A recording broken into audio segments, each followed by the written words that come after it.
¿De casta le viene al galgo ser médico? En este caso no. En este caso no. En mi familia no hay médicos. Lo único que hay son veterinarios. Anda. De eso sí hay bastante, pero médico ninguno. El único médico soy yo. ¿Qué cosa?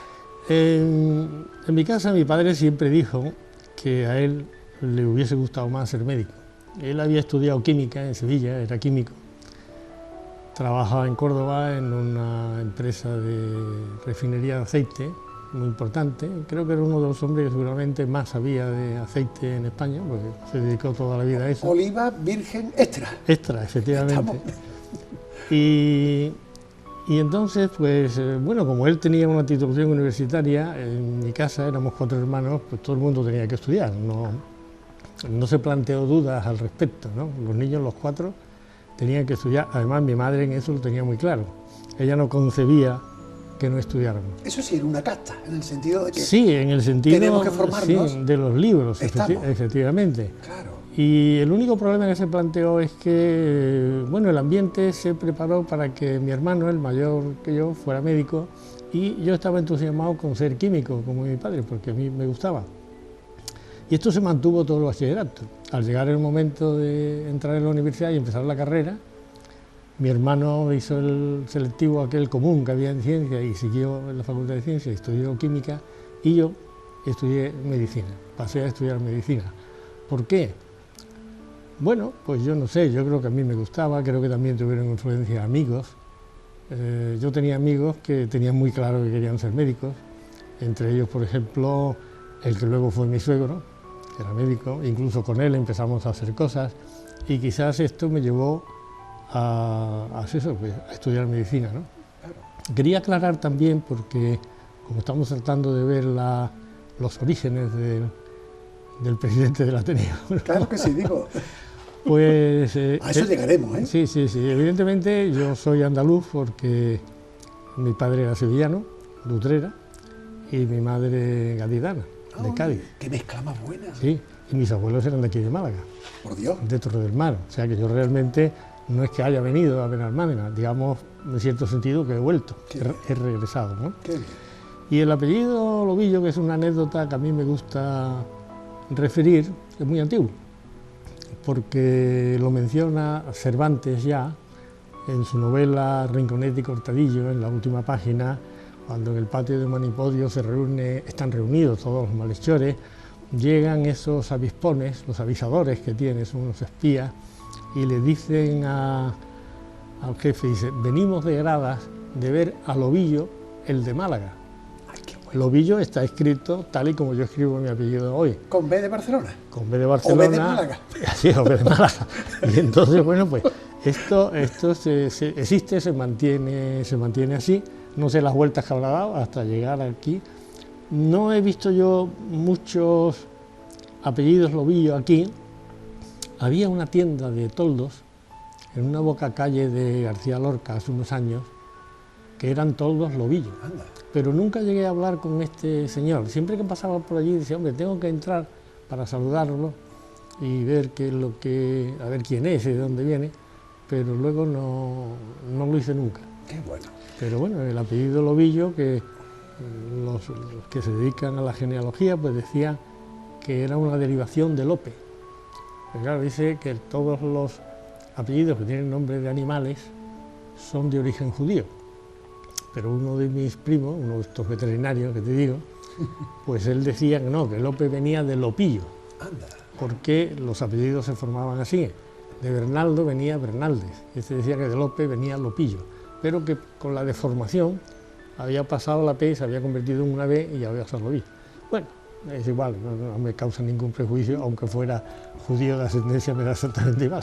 Son, bueno, pues orígenes, señas de identidad, exactamente, ningún problema. más por la historia que no por los momentos Sí, sí. actuales, aunque hay gente, y está muy bien, que presuma de sus orígenes. Bueno, es un poco hablar como estamos hablando y cambiar Sí, de pero impresión. hay un tema que yo creo que es clave, ¿no?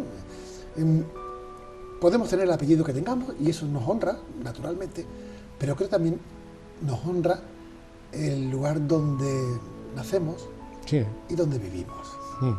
Y sentirse andaluz, porque Y cordobés. y cordobés, mitad de Utrera, mitad de Cádiz, con orígenes De Málaga, sí, de la sí, costa sí. oriental, malagueña, en una tierra, la andaluza, la cordobesa, la sevillana, la gaditana y la malagueña, donde tanta cultura histórica ha pasado y tanto arte se ha quedado. Mucho, sí, sí, sí, sí. Eso no sé si es hasta mejor que un apellido más o menos ilustre. Bueno, eso es, yo qué sé, es un origen, una cultura andaluza que yo he llevado siempre y siempre he estado orgulloso y he estado contento de ser andaluz, aunque realmente comprendo que la mayor parte, bueno, mi vida profesional prácticamente ha transcurrido en Madrid, pero bueno, no estudié en Madrid, yo estudié en Sevilla, es decir, yo me formé en Córdoba en un colegio religioso y de allí,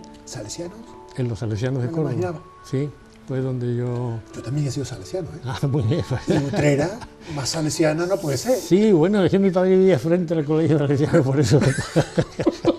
Los salesianos nos persiguen. Sí, sí, sí, efectivamente. Y luego pues me fui a Sevilla a estudiar. Digamos que el paso de Córdoba a Sevilla fue uno de los cambios importantes que tuve en mi vida. Córdoba es una ciudad recoleta, es conservadora, muy metida hacia adentro, y Sevilla es más distinta, es un ambiente diferente, es universitario, pues conlleva esto el salir de casa, el tener una vida pues más independiente, una manera de formarse, salir al mundo, saltar, digamos, de alguna forma la ortodoxia del colegio Claro. y pasar a una heterodoxia que no solamente es de estudios, sino que también es de literatura, de espectáculos, de cosas, es otro sitio diferente, ¿no? Y eso que estamos hablando de Córdoba, ¿eh? Sí, sí, estamos Que hablando de Córdoba Córdoba, tiene efectivamente. Sí, compás sí, sí, y sí, tiene sí, sí. historia Sí. y tiene mundo, ¿no? En Sevilla yo estudié la carrera en lo que hoy es el Parlamento andaluz, en el Hospital de las Cinco Llagas. Ese era el hospital clínico de Sevilla, ahí es donde estaba la Facultad de Medicina. Ahora cuando veo todos estos reportajes que aparecen los políticos por aquellos pasillos y por aquellas, pues la verdad es que me recuerda mucho aquellos tiempos y me llama mucho la atención, pues está desconocido, de luego no está como era en aquellos tiempos. Está claro. Pero qué nombre, ¿no? El Hospital de las Cinco Llagas. Sí, sí, era el Hospital de las Cinco Ya Llagas. marcaba el Sí, nombre, sí, ¿no? efectivamente, sí, sí, sí, sí. Y ahí se ha mantenido. Unos pasillos larguísimos, unas salas llenas de camas de enfermos, una adaptación no buena hecha para estudiar, había una clase absolutamente oscura con ventilación artificial, si es que la tenía, que era donde se daban las clases, pero hay que tener en cuenta que la medicina es una carrera muy larga, Claro. tiene muchas asignaturas, son muchos años, Exacto. y había muchas mañanas que se pasaba uno la mañana entera allí dando clases, ¿no? Era realmente agobiante, ¿no? Claro. ¿Le marcó algún profesor, Jesús? ¿Te marcó algún profesor? Hombre, sí, sí, yo, claro que sí, yo me marcó sobre todo porque yo cuando terminé la carrera además me quedé allí trabajando un tiempo en una cátedra de patología médica con don Antonio Aznar, que luego estuvo de vocal en mi tesis doctoral en Madrid, porque lo llamé yo, es un hombre con el que yo... Qué bueno. Sí, efectivamente.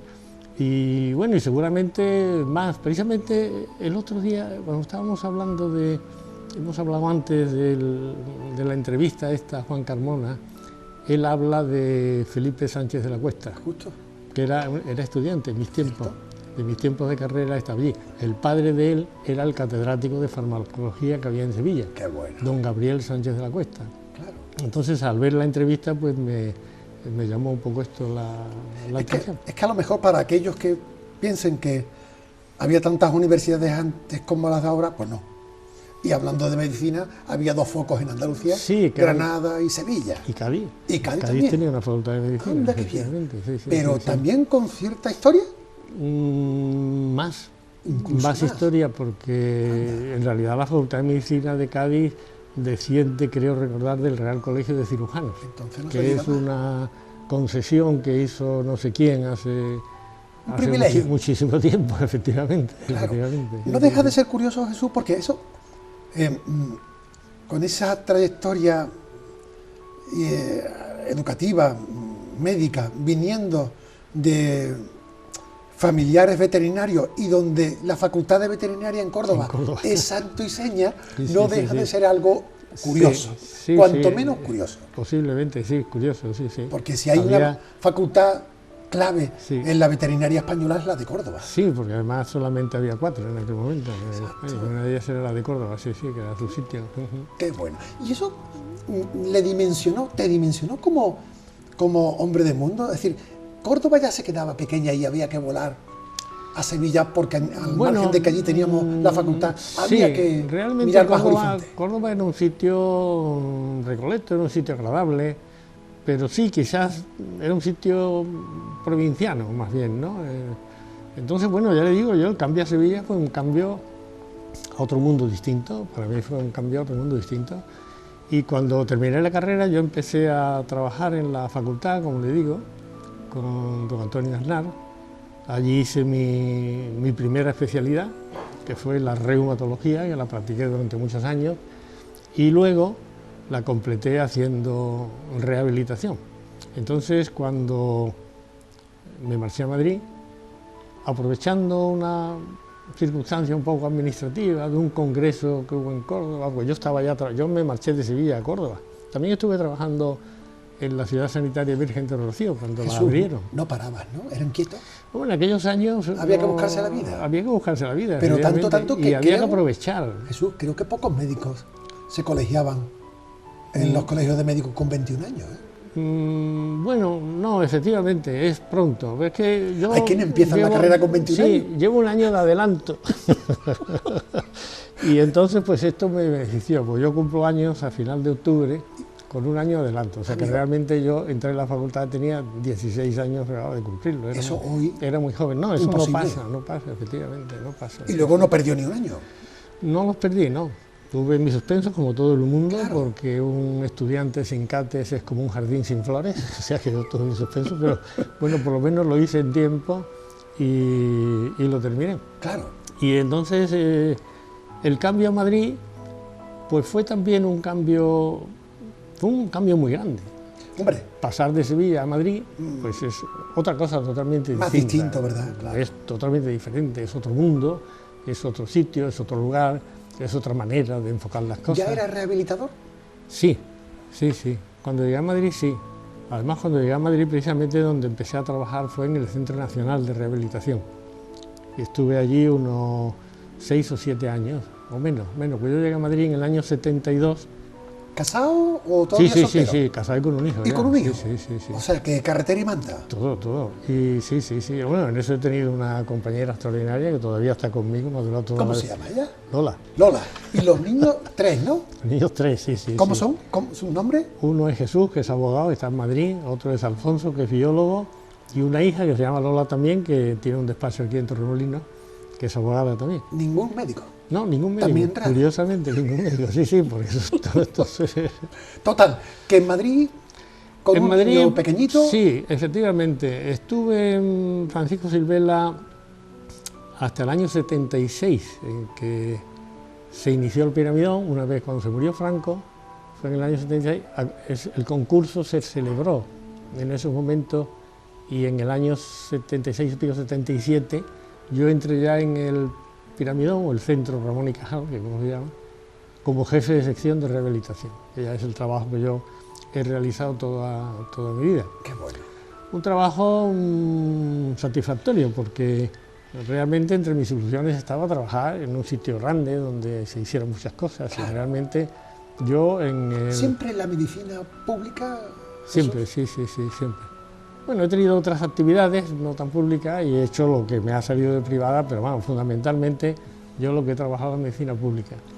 Y además ha sido satisfactorio en el sentido de que, no sé, pues los enfermos que hemos visto, las cosas que he hecho, pues han sido buenas, ¿no? ¿Cuántos años en Madrid? 40 prácticamente. Se dice 40, como sí, dice, como quien dice cualquier cosa. Pasado claro, mañana no veo. Claro. Y entonces, bueno, pues la rehabilitación, que se dice que es la tercera parte o la tercera fase de la medicina, ¿no? Nosotros somos los que tenemos que coger a los enfermos y reintegrarlos otra vez a la sociedad con todo lo que le han Estás curado, pero te tengo que poner con unas buenas condiciones para que seas autónomo. Tenemos que poner de pie pues, a todos los enfermos que se han roto, que los han operado, que en principio eran fundamentalmente la traumatología, ¿no? Pero luego resultó que poner de pie había que poner de pie a todo el mundo, no solamente a los que se operaban en traumatología, sino a los que estaban en cirugía vascular, en todos los servicios prácticamente del hospital, ¿no? Claro. Aquello además resultó un agobio, en cierto modo, porque ahora con esto de la pandemia, que se dice que los hospitales están llenos, los hospitales están llenos siempre, totalmente llenos siempre, hasta arriba, ¿no? Yo empecé a hacer en el Ramón y Cajal, empecé a hacer labores de organización, de admisión. Anda. Sí, entonces, por ejemplo... Gestión. Sí, los primeros martillos de enfermería yo les coloqué un ordenador para empezar a transmitir. Hay que tener en cuenta que es un hospital de 12 pisos de alto. Claro, estamos hablando de un gran hospital. Claro, esos son 4.000 y pico de personas los que trabajan allí. Médicos nada más 1.000 o por ahí. Claro.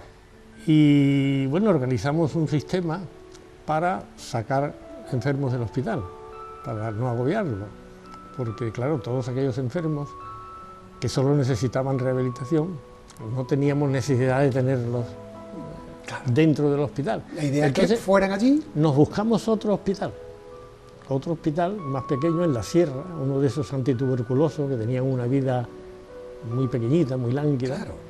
Y empezamos a trasladar enfermos allí, que los tratábamos nosotros también. Incluso allí mismo. Allí íbamos a tratar. O sea, que iban desahogando sí, dependencias. Sí. Llegamos a sacar del orden de 500, 600 enfermos anuales, que para un hospital como el Ramón y Cajal era un alivio muy grande. Lo que por entonces no era habitual. Estamos hablando de cómo desahogar y optimizar los recursos de un centro, derivándolo a otros. Exacto. Probablemente fue un programa pionero. Lo que pasa es que nosotros no lo soltamos de la mano, porque yo tenía mis adjuntos que iban al hospital a ver a los enfermos y seguíamos con ellos y no los echábamos del hospital, sino que los tratábamos en otro... Quiere decir que había kilómetros de por medio. Exacto.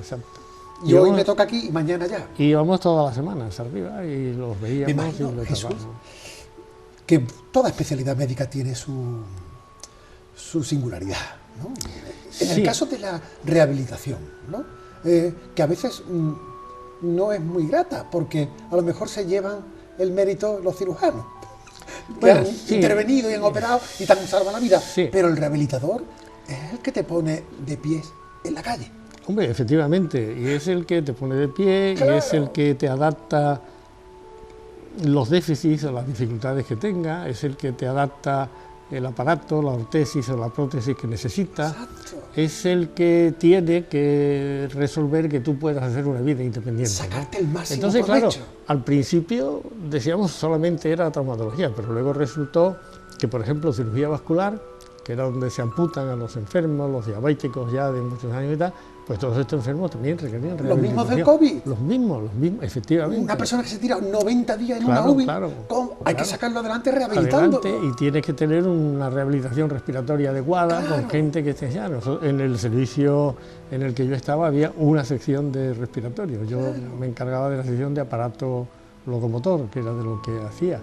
Y entre estos enfermos que tuvieron una cirugía innovadora, pues para conseguir su recuperación fueron los que dieron motivo a mi tesis doctoral. Anda. Claro, porque ahí yo lo hice con mis propios enfermos. O sea, no fue ¿Con quién mejor? Exactamente, que yo conocía. Además, ¿no? yo me pongo ahora a modo de paciente, porque yo también me he roto alguna mano y he tenido, como cualquier otro, pues una lesión traumatológica, ¿no? Afortunadamente, no de otro tipo de rehabilitación como las que aquí hemos hablado.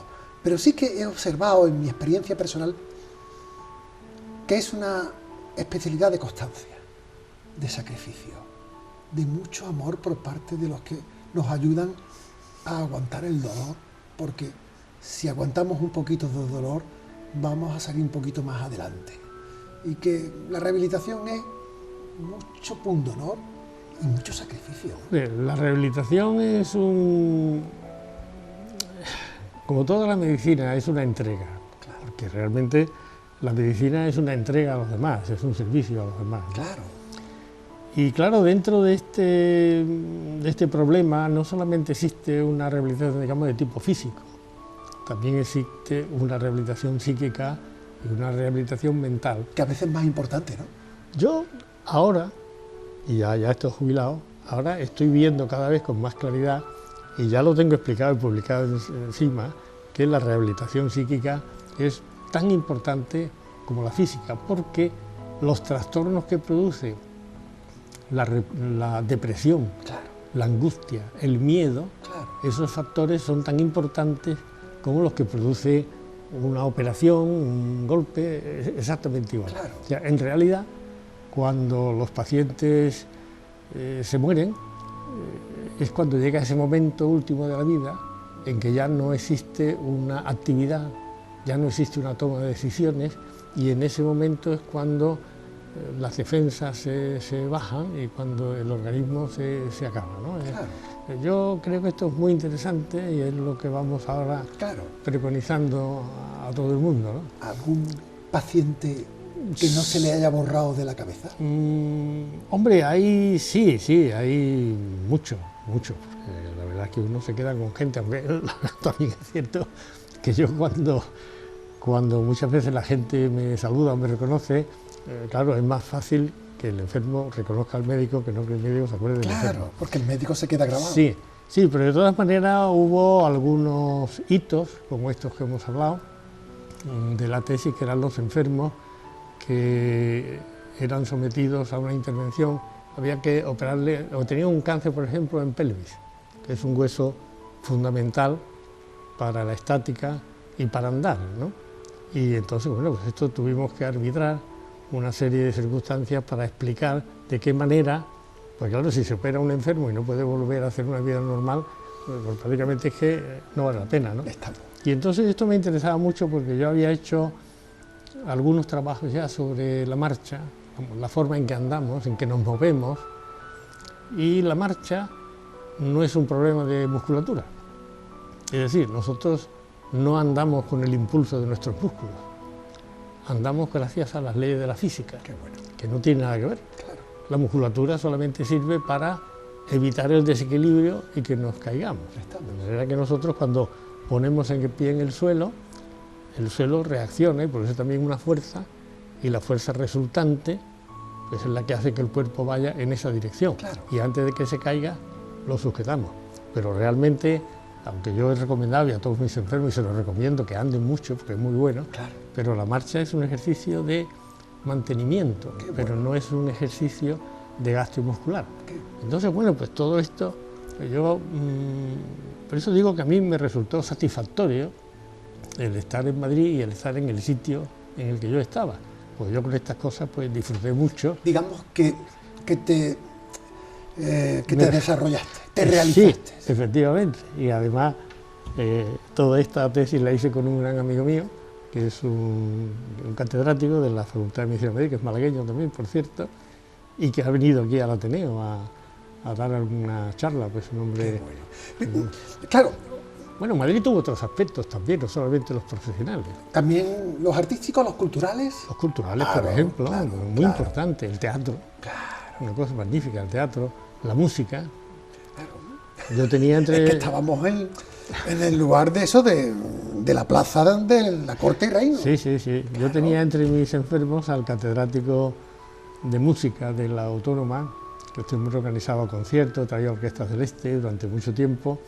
Estuvimos yendo a oír música, primero en el Teatro Real, que se utilizaba, y luego en el Auditorio Nacional, que está en la calle Príncipe de Vergara, ¿no? Para eso sí, uno de las Sí, cosas... porque eso en Córdoba Más o en eso otro no, lugar no. era complicado. Sí, Madrid es la única ciudad de España, o yo creo que quizás es la única en donde una tarde puede decir, ¿a qué teatro quieres que vayamos? Sí. ¿Qué quieres ver? Hay una Y oferta una oferta de amplísima. teatro amplísima. Y ahí salió el Jesús Lobillo, melómano, gran lector, no sé si viajero también, pero Sí, viajeros sí hemos viajado mucho, sobre todo en verano sí que lo hemos hecho y hemos aprovechado siempre las vacaciones para viajar, sobre todo por Europa, claro, más que nada. Bueno, y por España también, por supuesto, ¿no? buscando Sí. hitos culturales, ¿no? Sí, Historias. porque yo creo que de las satisfacciones que hay en esta vida, precisamente las culturales son las más importantes. Las que más te llenan, Por quizás. este hilo llegamos al hecho de que precisamente para tratar, para mejorar, para empatizar con los enfermos y sacarlos adelante, es necesario mejorar el acervo cultural que se tiene, Qué bueno. porque es la única manera por la que hay de llegar realmente a los enfermos. Qué bueno. Hablando ya aquello que decía Letamendi, que el médico que solo sabe medicina, ni medicina sabe, que esto seguramente también es cierto, yo creo que es cierto, vamos, efectivamente, ¿no? Claro, Todo el médico tiene algo de psiquiatra, ¿no? qué bueno. 40 y tantos años, allí en 40 y Madrid. tantos años en Madrid, efectivamente. ¿Cuándo llegó la jubilación? La jubilación llegó en el 13.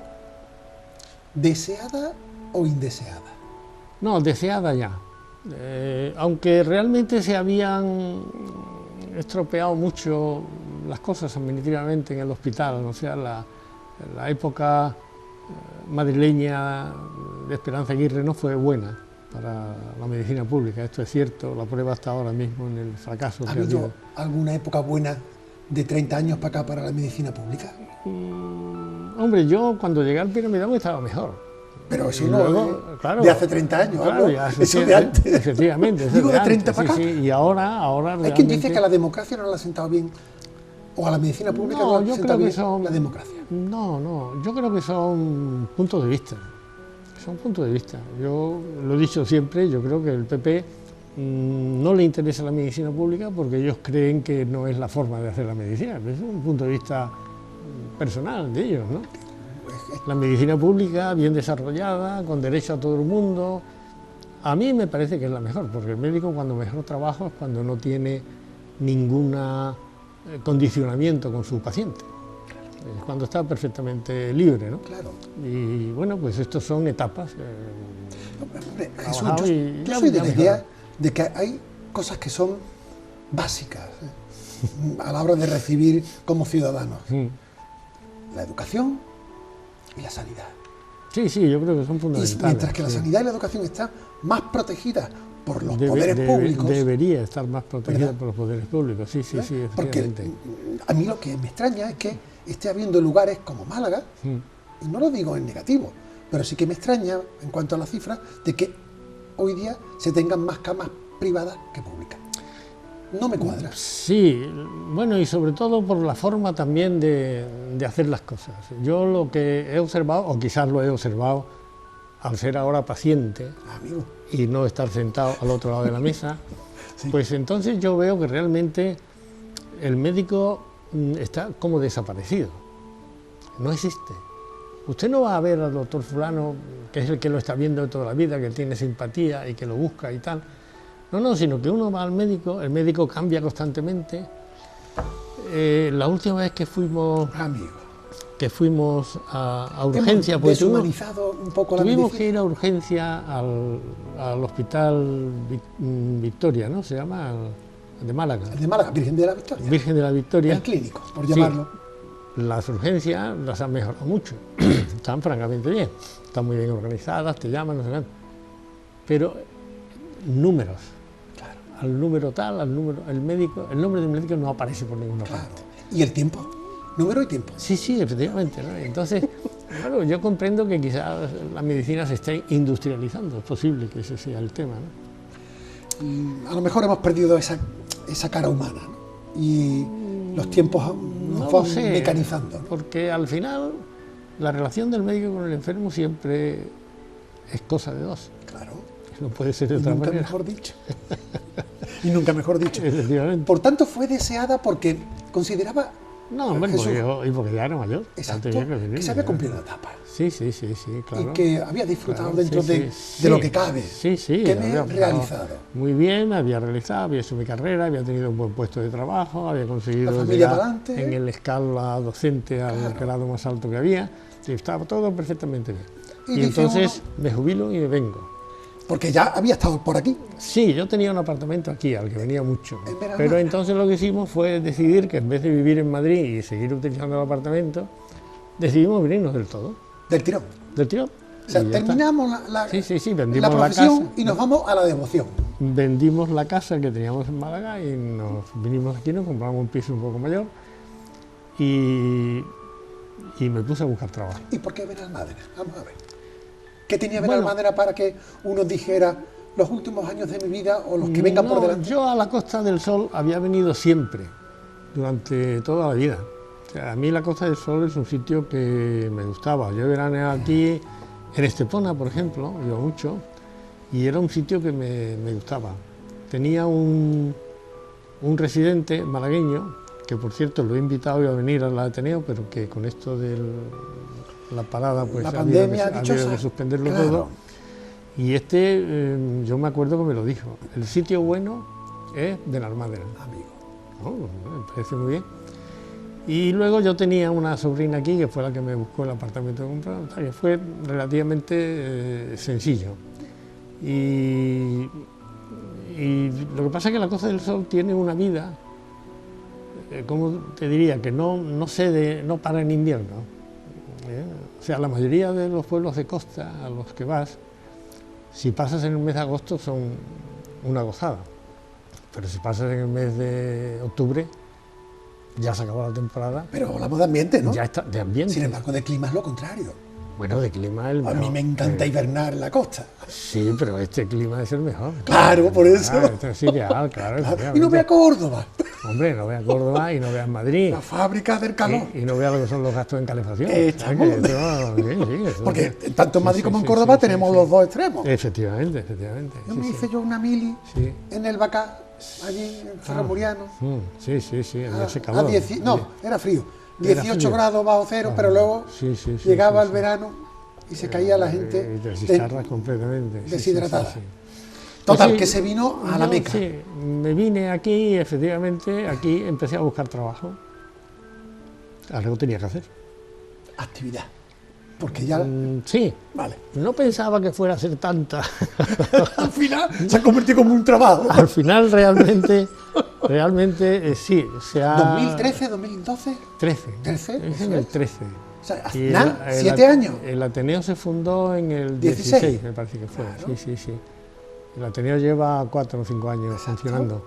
Pero lo puso en funcionamiento un grupo Sí. donde tú estabas. Sí, era un grupo pequeño de amigos, lo que nosotros hemos llamado el núcleo duro del Ateneo, que lo aguantó todo. Una gente que me apoyó, que lo aguantó todo y que estuvo a las duras y a las maduras pero- sin desfallecer. Pero espérate, Jesús, hasta que llega el 16 hay 3 años de por medio, del 13 al Sí. 16. En esos 3 años, ¿cómo fue ese aterrizaje definitivo para decir cómo me integro en Benalmádena ya de una manera permanente? Sí, yo fui buscando y fui a algunos sitios, fui a la biblioteca y fui a algunas reuniones que había de charlas, charlas. Había un antiguo Ateneo aquí que tenía una vida muy lánguida, muy lánguida, y fui a alguna reunión y era poquita cosa, allí no se decía nada. claro. Y bueno, pues cuando yo hablaba a la gente le interesaba y entonces yo vi que realmente la gente tenía interés en hacer reuniones de tipo cultural, ¿no? Anda. Entonces empezamos a... Eso fue como el dicho, Dios nos cría y nosotros nos juntamos. Sí, exactamente. Y entonces yo empecé a preparar temas y empecé a darlos y la gente venía y le interesaba y tal. Y luego ya pues vi que tampoco era cosa de uno, sino que era cosa de varios. Empezamos a repartir, empezó a acercarse gente. Pero no había idea de Ateneo, o ya. Sí, Se la tenía. idea de Ateneo estuvo Ya desde estaba el aquí. principio. Yo fui, también busqué sitios, fui al Ateneo de Málaga, también empecé a ver cosas allí. Claro, Fui a algunos círculos universitarios de Málaga también. qué bueno. Y entonces al ir extendiendo fui encontrando la gente que yo necesitaba para sacar adelante el programa del Ateneo. Total, Y, que se comprometió como algo personal, ¿no? Es decir, sí, fue un empeño que salió bien, qué bueno.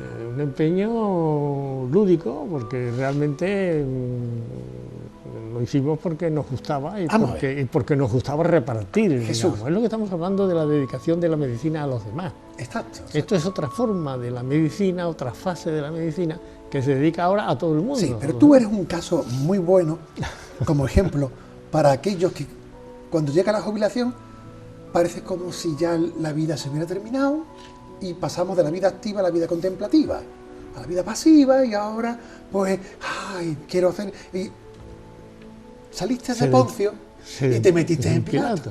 Bueno, pero efectivamente para Y eso es un ejemplo porque denotas que eres joven de espíritu. Y de actividad.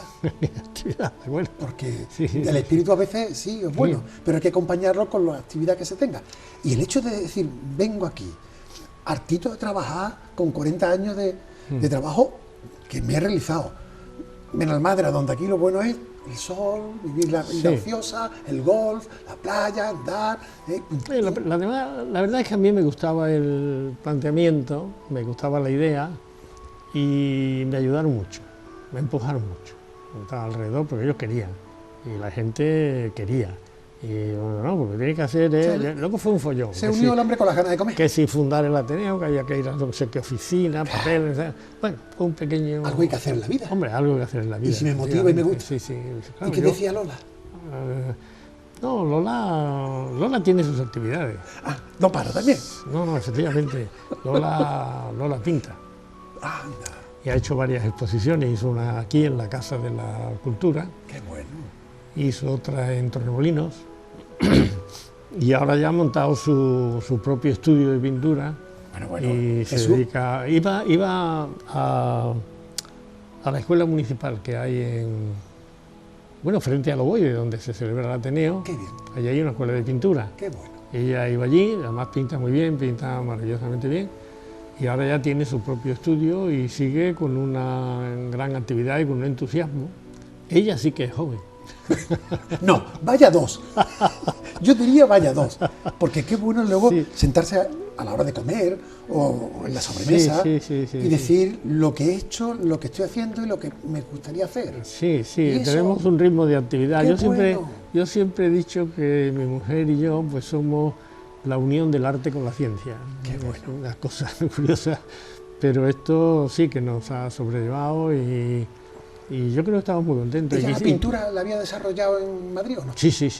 Ya le venía. Desde Córdoba. Y desde Córdoba. Ella donde se formó fue en la Escuela de Artes Mateo Inurria de Córdoba, que estaba muy cerca de donde vivíamos nosotros allí. Allí fue donde ella empezó a ir. Pues podía haber traído un cuadrito de ella, lo hubiéramos puesto aquí. Sí, tienes toda la razón. No, ¿qué estilo es el de ella? Ella pinta pincel, lienzo.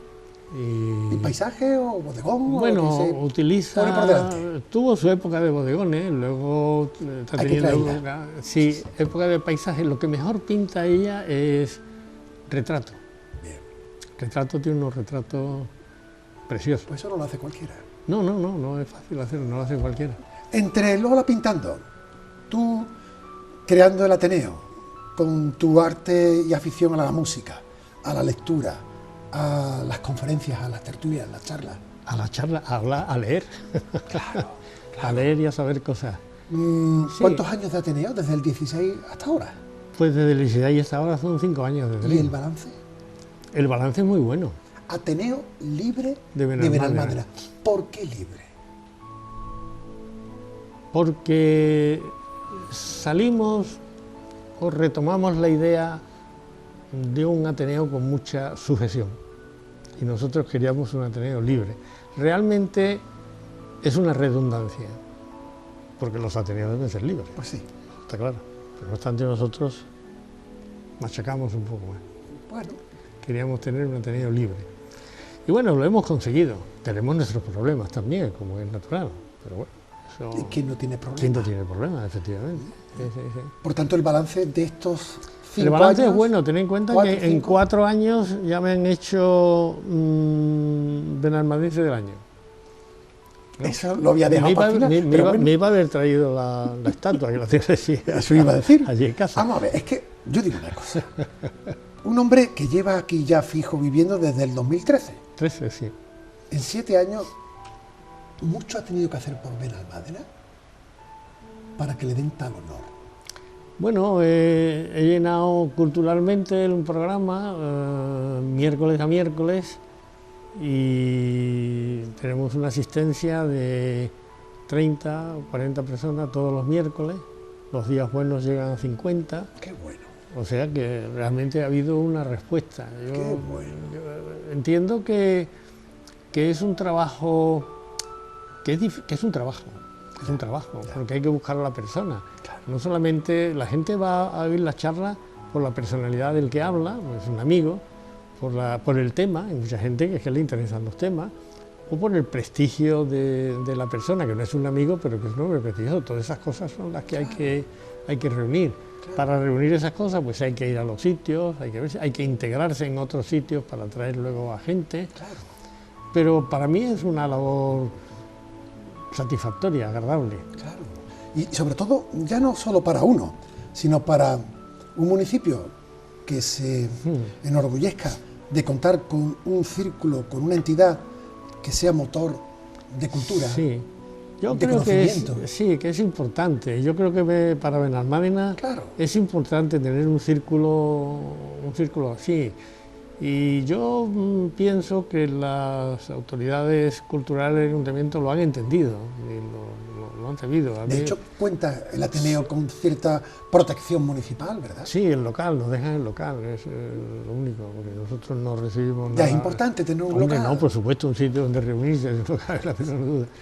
Hay entidades en Málaga, como la Academia Malagueña de Ciencias, que tiene historia, que no tiene ni local. Tiene local, ¿no?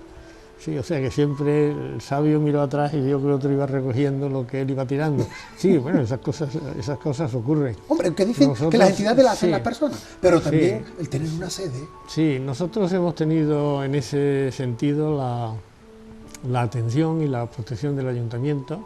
Nosotros estamos muy agradecidos. Si no hubiera sido por ello, realmente yo creo que no nos habríamos podido reunir.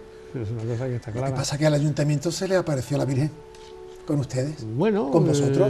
posiblemente. Si hay un grupo, un núcleo. Sí, ellos también. El núcleo duro, como decía. Sí, facilitaron la cosa, claro, efectivamente. Esto va bien y esto además no tiene un horizonte, o sea que esto puede llegar a donde queramos. No te pongas colorado. ¿Qué sentiste cuando dijeron Jesús Lobillo, benalmadense del año 2020? Bueno, la verdad es que me llamaron por teléfono y me lo dijeron, pero no fui a la reunión municipal donde se dijo, porque esas reuniones son muy largas. Yo había ido otras veces, hombre, ¿por qué no has venido? Bueno, pues no. Luego, cuando ya lo sabía, claro, cuando ya llegó el momento, el acto y no sé cuánto, pues ya estaba preparado, ¿no? Incluso ya lo que dije pues lo llevaba un poco mentalizado lo que quería decir. Hombre, a mí me gustó, es una cosa que es satisfactoria. Uno lleva toda la vida haciendo cosas y no se las reconocen así como así, Y es cierto, prácticamente a nadie. es O sea cierto. que en un momento determinado, en un sitio como este, que le digan a uno qué bonito eres, Bendito sea, claro. efectivamente, Claro, pues, y está muy bien. Es que siempre parece como que tiene que morirse uno, Sí, exactamente. como para que le reconozcan los honores, ¿no? Pues Eso, no, en eso vida. decía el catedrático este de médica, don Antonio Arnaz, ¿no? Cuando dice que a todos los enfermos se le llama buena estatura. Dice, yo no sé cómo se puede ver que un enfermo que está acostado tenga una buena estatura. Y él que era más bien, él era madrileño, bajito y gordo, y decía, tengo ganas de ponerme malo a ver si me llaman de buena estatura. Bueno, es buenísimo. Si le diéramos a la moviola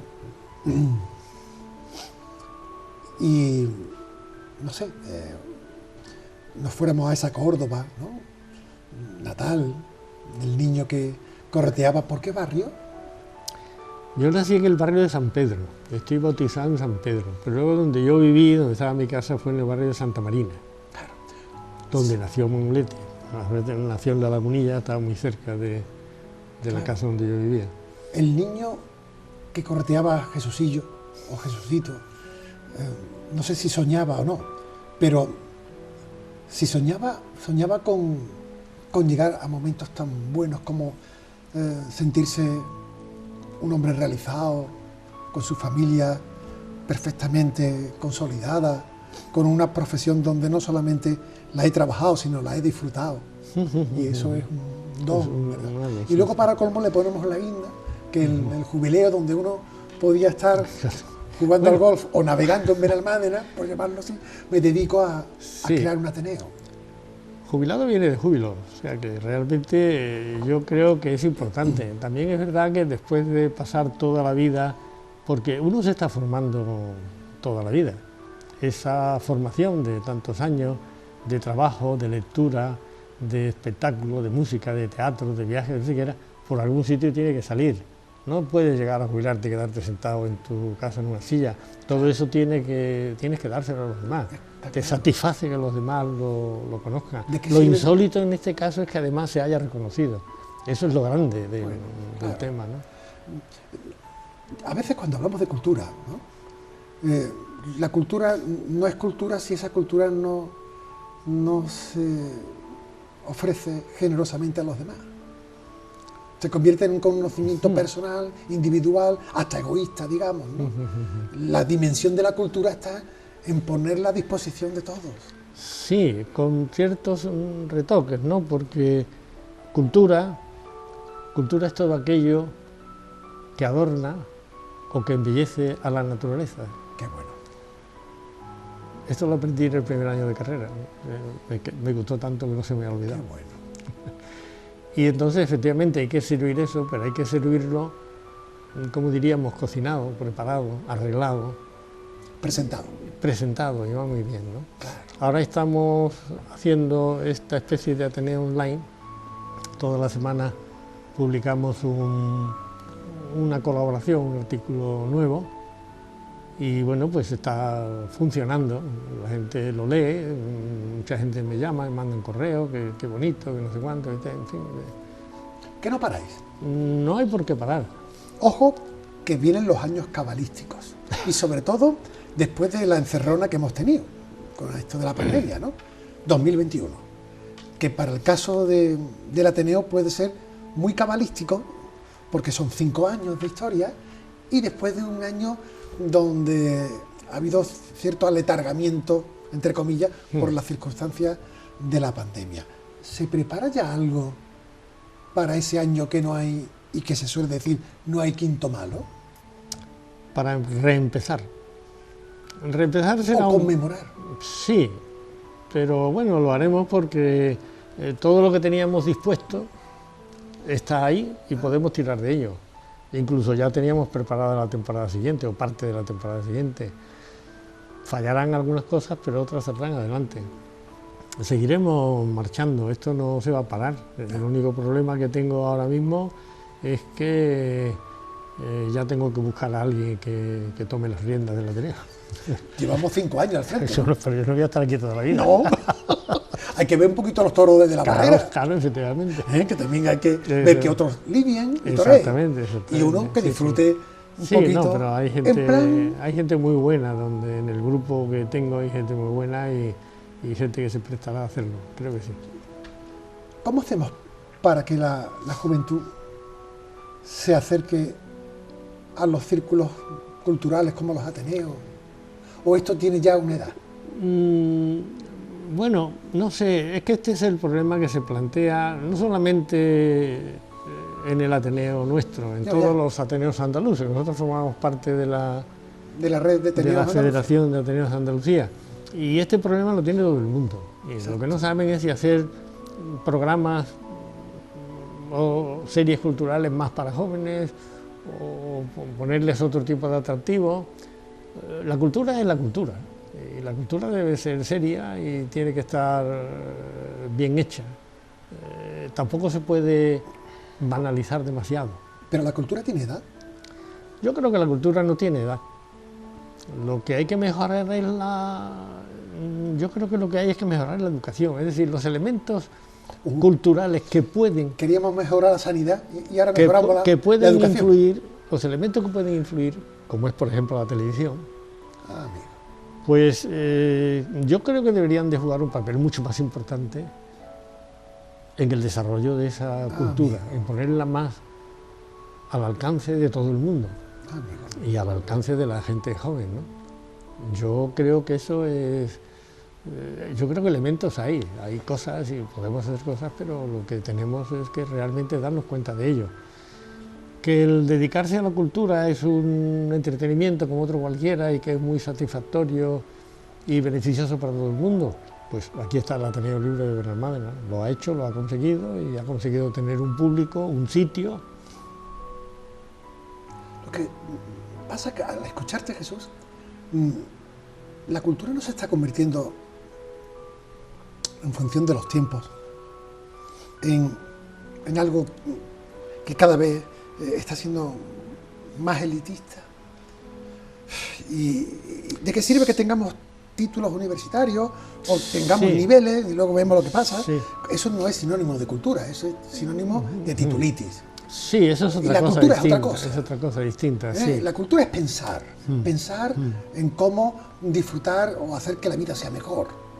Y disfrutarla, como bien decías, ¿no? Adornándola de cara a la naturaleza y a mi bienestar. A la cultura hay que atraer a la gente, hay que atraerla desde pequeño. Yo tengo un nieto aquí ahora mismo que tiene... ¿No hemos hablado de Sí, tengo uno. Aquí tengo uno con 11 años, vale. Y en Madrid tengo 2, que van a venir la semana que viene. Porque esto lo van a ver luego ellos. Sí, pero cuando... ¿Cómo se llaman los nietos, Jesús? El que tengo aquí en Málaga se llama Bruno. ¿Y los madrileños? Uno es Alfonso, uno Mateo y otro Jaime. Dicho queda. Eso es. Quiero decir que con mi nieto Bruno, esta mañana, que lo he tenido en casa, porque claro, los padres están trabajando los dos, y, sí, muy bien, pues de acuerdo. Y entonces nos hemos puesto a hacer un comentario de texto, a leer una cosa. Qué bueno. Lee y dime lo que has entendido. Abuelo, es que no sé cuánto. Pues no, mañana no solamente lo vas a leer y a entender, sino que me lo vas a escribir. ¿Qué es lo que tú has entendido? Yo creo que hay que empezar desde muy pequeño a labrar el cerebro, la cabeza de los niños, ese armazón que tenemos ahí, que tanto puede dar de sí, que tanto de decir, desde un momento muy inicial. ¿Sabes lo que pasa? Pero esto también puede hacerlo la televisión, y también puede hacerlo el cine. Yo creo que más que la cantidad es la calidad, verás.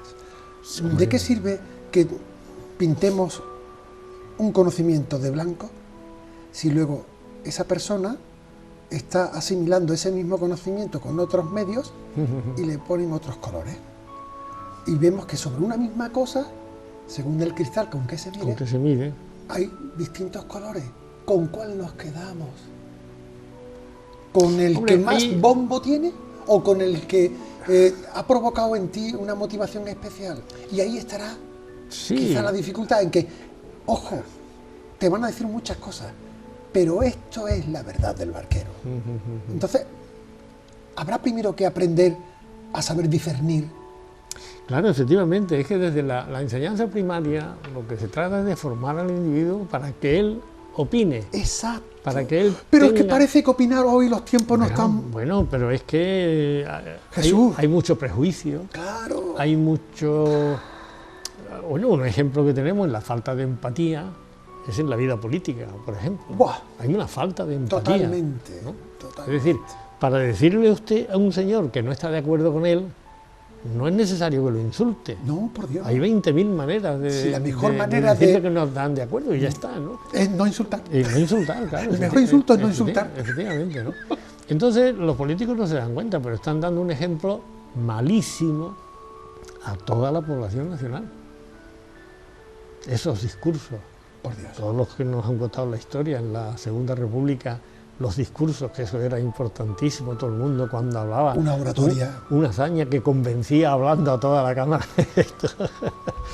Esto ya parece que se ha acabado y es una lástima. La verdad es que la cultura se nos llena la boca, ¿no? Pero... Bueno, la cultura es muy importante y debe ser el motor que tire de todos nosotros y el motor que tiene que tirar ahora en cuanto que termine la pandemia. Nosotros tiraremos del motor de la cultura, seguiremos reuniéndonos, vamos a intentar buscar un sitio un poco mejor, más que el que tenemos ahora mismo, y seguiremos prodigando y seguiremos con las colaboraciones escritas y seguiremos haciendo todo lo que haga falta. Claro que sí. Porque la cultura, hombre, no es que no pese, dice un libro no ocupa lugar, pero cuesta dinero, ¿eh? Y tanto, y trabajo hacerlo. Y trabajo, efectivamente. Escribiste tu tesis, ¿no? Yo escribí una tesis. ¿Y algún libro? No, libros no. Yo tengo escritos, tengo escrito Artículos. bastantes cosas, artículos, pero son médicos de revistas de medicina y En eso. el blog te despachas de vez en cuando. Sí, en el blog sí, porque ahora sobre todo al empezar la línea de publicaciones online, pues empecé yo a...